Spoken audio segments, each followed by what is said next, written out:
எதுக்கு காடு மாநாடு, எதுக்கு கடல் மாநாடு, எதுக்கு மரங்களின் மாநாடு, எதுக்கு தண்ணீர் மாநாடு என்று கேட்டவன் கிளவரப்பள்ளியில நொர வருது. உங்க அண்ணனை வர சொல்லுங்க. இப்போ கிளவரப்பள்ளியில நொர வருது, கலவரில பொருள புற வருது. இப்ப தேடுறல்ல மாட்டுக்கு ஓட்டிருக்கான்னு கேட்ட சீமான் வர சொல்ற. உங்க பக்கத்தில் இருக்கிற ஒரு தலைவனை புரிந்து கொள்ள முடியாத ஒரு தருதல கூட்டம், தற்கொலை கூட்டம் வெற்றியை தள்ளி போட்டிருக்கான். தடுக்க முடியும் எவனாலும், எந்த கொம்பனாலும் நாம் தமிழர் கட்சியின் வெற்றியை, அண்ணன் சீமான் வெற்றியை தடுக்க முடியாது. வெற்றி பெற்ற கட்சிகளில் இடத்திலே போய் கூட்டம் கூட்டமாக சேர்வதை போய் பார்த்திருக்கிறோம். ஆனால் தோல்வியுற்ற ஒரு கட்சியிடம் தேர்தலுக்கு தோல்விக்கு பிறகு, அதுவும் 8 விழுக்காடு 4 விழுக்காடாக குறைந்த பிறகு, எந்த கட்சியை சீரோ கட்சி, சீரோ கட்சி, பூஜ்ஜியம் கட்சி என்று சொல்றாங்களோ அந்த கட்சியில ஆயிரக்கணக்கான இளைஞர்கள் இணைய முடியுமா? ஏன் இணைகிறாங்க அப்படின்னு ஒரு கேள்வி இருக்கு. இந்த இணைஞ்சவங்க எல்லாருமே மே 5ஆம் தேதி வந்து இணைஞ்சிருந்தா கூட எதுக்கோ இணைகிறாங்கன்னு சொல்லலாம். 2 மாசம் கழிச்சு ஏன் இணையணும்? 2 மாசம் கழிச்சு ஏன் இணைங்கிறதுக்கு கார்த்திக் சொன்னாரு. வெறுத்து வெறுத்து பொறுத்து பொறுத்து போய் ஒரே வழி இருக்கு. இங்க இருக்கிற எல்லா பிரச்சனைக்கும் ஒரே தீர்வு, அது செந்தமிழன் சீமான் என்கிற தீர்வு என்று. எதுக்குங்க அம்மா சொன்னாங்கல்ல, எதுக்குங்க காடு மாநாடு, எதுக்குங்க கடல் மாநாடு, எதுக்குங்க மலை மாநாடு, எதுக்குங்க தண்ணீர் மாநாடுனா, எதுக்கு காடு மாநாடு, எதுக்கு கடல் மாநாடு, எதுக்கு மரங்களின் மாநாடு, எதுக்கு தண்ணீர் மாநாடு என்று கேட்டவன் கிளவரப்பள்ளி அணையில பச்சையா வருது. உங்க அண்ணனை வர சொல்லுங்க. கிளவரப்பள்ளியில நொர வருது. உங்க அண்ணனை வர சொல்லுங்க. இப்போ கிளவரப்பள்ளியில நொர வருது, கலவரில பொருள புற வருது. இப்ப தேடுறல்ல இதுக்கு தாண்டா மாநாடு போட்டார், தண்ணீர் மாநாடுன்னு. தண்ணீர் மாநாடு போடும்போது தண்ணிக்கெல்லாம் ஓட்டு இருக்கா, தண்ணிக்கெல்லாம் மாநாடான்னு கேட்டுட்டு இப்போ கிளவரப்பள்ளியில நொர வருது. கிளவரப்பள்ளி வாயிலையும் நொர வரும். மாட்டுக்கு எதுக்கு மாநாடு, மாட்டுக்கு ஓட்டு இருக்கான்னு கேட்டான். எங்க மாடு மேய்க்கப்பட மாட்டோம், மாடு மேய்க்கப்பட மாட்டாங்க சீமான் சொல்லுங்க. மாட்டுக்கு ஓட்டு இருக்கான்னு கேட்டா இப்ப சீமான் வர சொல்ற. எதுக்குங்க ஆத்துக்கு மாநாடுனா? இப்போ ஐயோ காவிரி ஆற பாருங்க, வட்ட கிணறு சார், வத்தாத கிணறு சார்ங்கிற மாதிரி எவனோ கிணத்த ஆட்டையை போட்டு போயிட்டான், கிணத்த காணுங்கிற மாதிரி இப்ப ஆத்த காணும். நாளைக்கு ஆடி பெருக்கான் திருச்சியில. ஆடி பெருக்குக்கு அம்மா மண்டபத்துல போய் லட்ச லட்சமா கூடி தாலிய பெருக்கி போட்டு காவிரி ஆத்த கும்பிடுவோங்க. ஆத்துல தண்ணியே இல்லைங்க. இப்ப என்ன செய்யணும்? அக்வா பின்ன கிண்ணிய வச்சு ஆடிய பெருக்குங்க. நீதான தண்ணிக்கு மாநாடு போடும்போது கிண்டல் பண்ண. தண்ணிக்கு மாநாடு போடும்போது தண்ணிக்கு எதுக்கு மாநாடு? மனுஷனுக்கு மாநாடு போட மாட்டாராம், இதுக்கு போட மாட்டாராம், தண்ணிக்கு போடுவாராம் அப்படின்னா. இப்போ தண்ணி இல்ல, அம்மா மண்டபத்துல தண்ணி இல்ல. இப்ப திறந்து விட்டா கூட கடமடை வர்ற வரைக்கும் எடுத்து ஒருத்தன் கேட்கிறான்.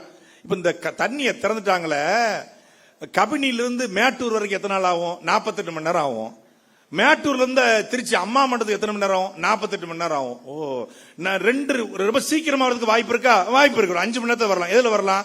ட்ரெயின்ல வரலாம். ட்ரெயின்ல வந்தா ஒரு 5 மணி நேரத்துல வரலாம் பெங்களூர்ல இருந்து திருச்சிக்கு. மற்றபடி வராது. அப்போ எங்களுக்கு ஆடி பெருக்கு கிடையாது. உங்களுக்கு ஆடி பெருக்கு இல்ல, எங்களுக்கு ஆடியே இல்ல. மதுரைக்காரங்க திருநெல்வேலிக்காரங்களுக்கு காலகாலமா எங்க கள்ளழகர் வெறும் கார்பரேஷன் வாட்டர்ல குடிச்சிட்டு இருக்காப்ல. அங்க கள்ளழகர் குளிக்கிற திருவிழா மட்டும் இல்லன்னா அவன் வைகை ஆத்த தியானந்தியா ஆனந்தம் டெக்ஸ்டைலுக்கு பட்டா போட்டு வித்துருப்பான். அவன் ஏற்கனவே பார்க்கிங்க போட்டான், முடிச்சிட்டான். தாமரைப்பரணி 70 விழுக்காடு செத்துருச்சு, குடிக்க முடியல. இப்போ தாமரைப்பரணியில பாத்தீங்கன்னா 15 லட்சம் டன் துணி இருக்கு. தாமரைப்பரணிக்கு துணி இருக்கு. இதனால சீர்கேடு ஏற்பட்டுச்சு. இந்த தண்ணிக்கு மாநாடு போடும்போது கிண்டல் பண்ண மூஞ்சி இங்க வா, இங்க வா. ஒரு மனுஷன் உலகத்திலேயே இன்னைக்கு உலகம் எல் நினோ என்கிற பருவமழை மாற்றத்தால ஒவ்வொரு நாடுகளும் அகதிகளாக மாறிக்கிட்டு இருக்கான். அதை ஒரு சாதாரண நிலப்பரப்புல, தமிழ்நாடு நிலப்பரப்புல ஒருத்தன் இயக்கம் ஆரம்பித்து அதை அமைப்பாய் மாற்றி, அதை கட்சியாய் மாற்றி, அந்த கட்சியை அங்கீகரிக்கப்பட்ட கட்சியாய் மாற்றி, அந்த கட்சியில் இருந்து கொண்ட தலைவனாக உலகத்தின் பேரவலத்தை இந்த மூளையை சொன்னா எவனும் கேட்கல. இதே எங்க அண்ணன் கொஞ்சம் படிச்சு நாசால விஞ்ஞானி போய் சொல்லியிருந்தா, ஓ சீமான் இஸ் தி பிகெஸ்ட் ஸ்காலர் அப்படின்னு இருப்பான். வாவ் வாட் எ ஸ்காலர்யா, பேர் அறிஞர்யா அப்படின்னு இருப்பான். கொஞ்சம் பிகாம் படிச்சதுக்கு கொஞ்சம் இன்னும் கொஞ்சம் திருச்சி ஐஐடியில் சென்னை ஐஐடியில் படிச்ச அண்ணன் போயிருந்தா நான் எல்லாரும் சீமான் போட்டோ தான் வச்சிருப்பான் செல்போன்ல. எவ்வளவு பெரிய பேர் அறிஞண்டா அப்படின்னு.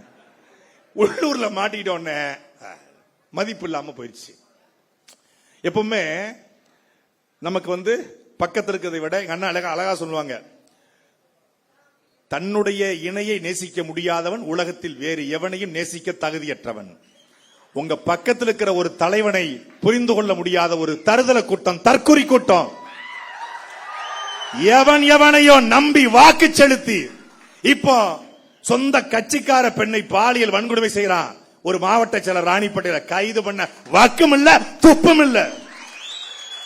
கேட்டா பெண்களுக்கு எதிராக குற்றம் நிகழ்ந்தால் நோ காம்ப்ரமைஸ். படத்துல குட் டச் பேட் டச் படத்துல பேசுவாரு, நிஜத்துல பண்ணா கம்முன்னு இருப்பாப்ல வாயை மூடிக்கிட்டு. விவசாயம் தான் எனக்கு தெரியாது, ஆனா விவசாயிகளுடைய வழி தெரியும். எங்களுக்கும் எல்லாம் தெரியும். நிறைய பேர் கேட்கறாங்க, நம்ம தொடர்ச்சியா போட்டு அடிச்ச உடனே நம்மளுக்கும் எல்லாம் கேட்கறாங்க, என்ன அணைக்கு உள்ள புகுந்து அந்த அணையை திறக்கிற ரிமோட்லி ஆபரேட்டிவ் வெஹிக்கிள்ங்கிற அந்த சிஸ்டத்தை நான் தெரிஞ்சு வச்சிருக்கேன். இப்ப நேரா கபினி அணைக்கு போய் அந்த ஆர்ஓவி டெக்னாலஜில உள்ள வந்து திறக்க வேண்டியதானே. இப்ப தண்ணி வந்த உடனே இவர் கடவுள் பிள்ளையா? ஏன் இவர் போகாமலே தண்ணி வந்துருச்சான். அங்க மழை பெஞ்சதுனால தண்ணி வந்துருச்சு. அங்க மழை பெய்ய வச்ச கடவுள் புள்ள ஏன் தமிழ்நாட்டுல பெய்ய வைக்கல கடவுள் புள்ள? அவர் கடவுள் புள்ள இல்ல, சந்திரசேகர் புள்ள, அவ்வளவுதான். கொஞ்சம் இங்க பெய்ய வைங்கல, திருநெல்வேலி, தூத்துக்குடி, சென்னை இங்கெல்லாம் பெய்ய வைக்க வேண்டியது கடவுள் புள்ள. திறந்து அங்க இயற்கையில கேரளாவிலையும் கர்நாடகாவிலையும் மழை பொழிஞ்சதுனால தண்ணி வருது, அவ்வளவுதான். அது எத்தனை நாளைக்கு வரும் தெரியாது. இதை பேசுவதற்கு துணிவு தெம்பு திராணி இருக்கிறதா? கிடையாது. விவசாயிகளுக்கு நான் வந்தா 5 ஏக்கருக்கு மேல அத்தனையும் 5 ஏக்கருக்கு மேல 50 விழுக்காடு தள்ளுபடி, 5 ஏக்கர் கீழே முழுமையா தள்ளுபடினாரு. அப்புறம் பார்த்தா 50,000 வாங்கினா தள்ளுபடி, 75,000 வாங்கிட்டா பாதிக்கு பாதி தள்ளுபடி. இது விவசாயிகள் இப்போ வாயிலையும் வயிலையும் அடிச்சுக்கிட்டு அழுறாங்க. ஒரு பக்கம் ரொம்ப சங்கடமா இருக்கு, இந்த பக்கம் இதயத்துல, இந்த பக்கம் பார்த்தா ரொம்ப ஹாப்பியா இருக்கு. அது ஏன்னு தெரியல. விவசாயிகள் போராடும் போது வலிக்குது, மனசு வலிக்குது, ஆனா மூளை ஏன் அப்படின்னு தோணுது. ஏன்னா பச்சை துண்டை போட்டுக்கொண்டு விஜய் வந்தால்தான் விவசாயியுடைய வலி தீரும் என்று சொன்னவன் இன்னைக்கு போராடுறான். 15 வருஷம் ஒருத்தர் எந்த விதமான எதிர்பார்ப்பும் இல்லாம அன்எக்ஸ்பெக்டட் அன்கண்டிஷனல் லவ் அப்படி ஒருத்தர் காட்டினாரு. அன்கண்டிஷனல் லவ், நீ எப்படியே இருந்துக்கோ, வேண்டாம், நீயா இருந்துக்கோ, நானா இருந்துக்கிறேன்னு ஒரு லவ். எங்க அண்ணன் எனக்கு ஓட்டு போடுகிற லவ் இல்ல, அன்கண்டிஷனல் லவ் காட்டினாரு. தூக்கி போட்டான், புறக்கணிச்சான். ஒரு தலைவன் 33,000 வாக்குகள் மட்டும் தான் காரைக்குடியில் பட்டார், சொந்த ஊர்ல. பெரிய வழி. நான் உண்மையிலே எப்போதுமே சிரிச்சுட்டே இருப்பேன். அண்ணன் சீமான பேசினாலே சிரிச்சுக்கிட்டு தான் பேசுவோம். முதல் முறையாக சட்டமன்ற தேர்தல் முடிவு வந்து போற அழுத, லூசு பேல அழாதடா, இனிமதாண்டா நம்ம ஆட்டமே துவங்க இருக்கிறது என்று மே 4ஆம் தேதி சொன்னார். மே 4ஆம் தேதி சரியா ஒரு 12:30 மணி என்ன அறியாம அழுதுட்டேன். பாக்கிய அண்ணன்ட்டையும் அழுத, அண்ணன்ட்டையும் அழுத. அப்ப சொன்னாரு, நம்ம ஆட்டம் இனிமேதான் இருக்கு, இனிமேதான் நம்ம வேலை பார்க்கணும். இந்த மக்களுக்கு உண்மையான தலைமை என்றால் யார் என்பது இனிமேதான் காட்ட வேண்டிய தேவை இருக்கிறது, நீ தைரியமா இரு அப்படின்னாரு. ஐயா மாமா சொன்னாங்கல்ல, சண்டையும் போடுவான் கருத்தாவும் பேசுவான்னு. கையிலையும் சண்டை போடுவான், கருத்தா பேசுவான். இதை தாத்தா முத்துராமலிங்க தேவர் சொல்றாரு.